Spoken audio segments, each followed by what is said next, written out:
Let's see the question. Tuk Tuk Limited maintains a current account with State Bank of India. On 31st March 2017, the bank column its cash book showed a debit balance of 1,54,300. यानी debit balance है, favourable है, ठीक है. However, the bank statement showed a different balance as on the date. अब लेकिन bank statement जो था वो अलग अलग दिखा रहा था. मतलब जो हमारा कैश का डेबिट बैलेंस था बैंक कॉलम का वो ये था, और जो बैंक स्टेटमेंट यानी पासबुक थी वो अलग दिखा रही थी. अब क्या क्या रीजन थे? Checks deposited but not yet credited bye the bank. हमने चेक बैंक में जमा करने के लिए भेजे थे, लेकिन बैंक ने अभी तक उसको जमा नहीं किया है. Cash cheques issued but not yet presented for payment. हमने चेक इशू किए थे कि जाओ भाई हमारी बैंक से जाके पैसे निकाल लो, लेकिन वो चेक पेमेंट के लिए प्रेजेंट नहीं हुए. Bank charges not yet recorded in the cash book. Bank ने चार्जेस काट लिए, लेकिन वो अभी तक उसमें क्या कहते हैं अपने कैश बुक में हमने माइनस नहीं किए. Cheques receive by the bank directly from the trade debtor. Debtors ने डायरेक्टली बैंक में चेक डिपॉजिट कर दिया, लेकिन हमारे यहाँ तो अमाउंट कम है, वहां पे बड़ी हुई है. तो ये कुछ चीजें दी हुई हैं और हमें निकालना है अपना जो एज पर पासबुक के अकॉर्डिंग बैलेंस क्या आना चाहिए वो हमें निकालना है.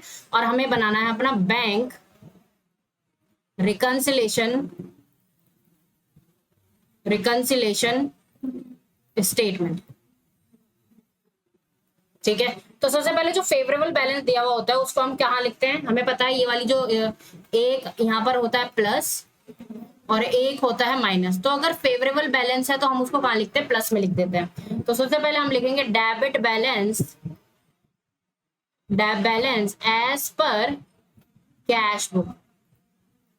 Debit balance as per cash book का मतलब होता है कि डेबिट साइड का टोटल जो है वो क्रेडिट साइड से ज्यादा है. इसका मतलब फेवरेबल है, क्योंकि कैश बुक के डेबिट साइड पे कौन सी चीजें आती है? जो बैंक में सॉरी बिजनेस में पैसा आता है. ठीक है. सो ये हमारे लिए फेवरेबल बैलेंस हो जाता है. क्या है? 1,454,300. ठीक है. बाकी देख लेते हैं क्या प्लस होना चाहिए और क्या माइनस होना चाहिए.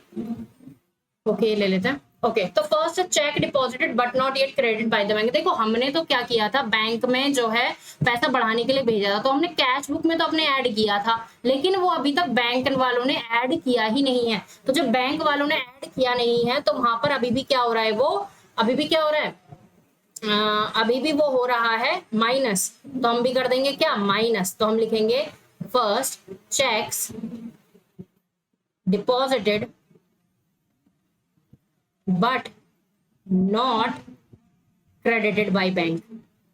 तो इसको हम क्या कर देंगे? माइनस कर देंगे, क्योंकि हमें किसके अकॉर्डिंग चलना होता है? हमें बैंक के अकॉर्डिंग चलना होता है. ठीक है. तो 75450 क्या हो जाएगा? माइनस हो जाएगा. ये हो गया. Check issued but not yet presented. अब हमने भेजा था कि भाई जाओ हमारे बैंक से पैसा निकाल लो, तो हमने यहाँ से अपने माइनस कर दिया था, लेकिन बैंक में वो पैसा लेकर पहुंचा ही नहीं जिस बंदे को हमने दिए थे चेक. तो बैंक में तो अभी भी हमारी अमाउंट क्या हो रही है? बढ़ रही होगी ना. हमने तो अपने यहाँ से कम कर दी, बैंक में अभी भी क्या बढ़ रही है, तो यहाँ पर हम अपनी अमाउंट भी क्या कर देंगे? बढ़ा देंगे, यानी प्लस कर देंगे. तो यानी cheques issued but not presented. ठीक है. तो लिख देंगे अमाउंट कितनी? 80,760.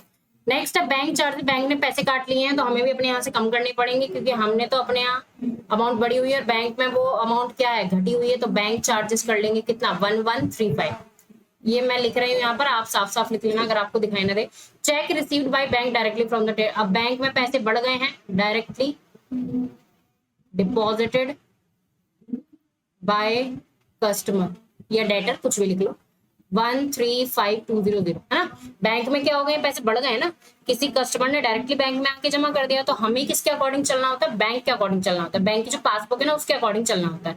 तो अब किसी कस्टमर ने अगर बैंक में डायरेक्टली डिपॉजिट कर दिया तो हमें तो उसके बारे में नॉलेज नहीं है, तो हमें भी अपनी कैश बुक में क्या करना पड़ेगा? उसको बढ़ाना पड़ेगा, इसलिए हमने ऐड कर दिया. Insurance premium paid by bank as per standing instruction but not yet recorded in the cash book.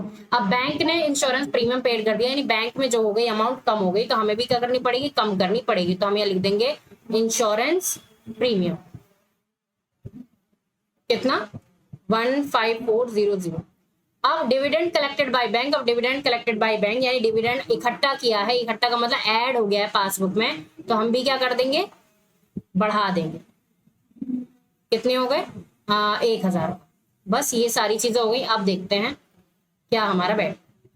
ठीक है. अब ये सारी चीजें प्लस वाली इधर लिख देंगे. अच्छा मुझे यहाँ पर थोड़ा सा स्पेस रखना चाहिए, चलो कोई नहीं. प्लस वाली यहाँ लिखते हैं. ये आएगा 371 260। एक बार तुम भी टोटल कर लेना और जो दोनों तरफ लिख देंगे उसको 371260। अब डिफरेंस कहां पर आएगा, इधर आएगा, तो ये हो जाएगा balance as per passbook, balance as per passbook. तो देखो इसका टोटल और इस टोटल में से 370260 में से ये वाला लेस कर देंगे तो हमें मिल जाएगा 279275। एक बार तुम भी एक बार ना इसको क्या कर लेना, क्रॉस चेक कर लेना कि कहीं कुछ गड़बड़ तो नहीं हो गया ना। वैसे मैंने सही किया है, ये ध्यान से किया है। तो ये इसका बैलेंस आ जाएगा और ये बैलेंस क्या हो जाएगा, बैलेंस एज पर पासबुक। तो वही लास्ट में जो बैलेंस निकल कर आता है वो हमें निकालना होता है कि आखिर कैश बुक और पासबुक में कितना डिफरेंस हो रहा है और उसको हमें सही करना है। So I hope this is the proper explanation to this question.